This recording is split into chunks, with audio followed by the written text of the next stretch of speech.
Drawing sculptures has one of the greatest advantages because they will stay still for you forever. But when you draw them, you have to remember to draw them with the pedestal. And this is where students often make mistake. The reason why you need to draw it with the pedestal is because it is actually part of the whole sculpture itself. And also, if you don't do it, it will look on the paper like the sculpture is levitating, which is something you don't want. The sculpture needs to look like it's embedded in the ground, and that's where the pedestal helps you. So before you even start drawing, remember to think about the composition and make sure you leave enough space for the figure itself as well as its pedestal.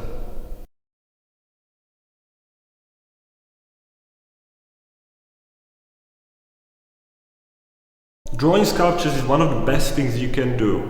If you want to find out more, you should watch my next episode right here.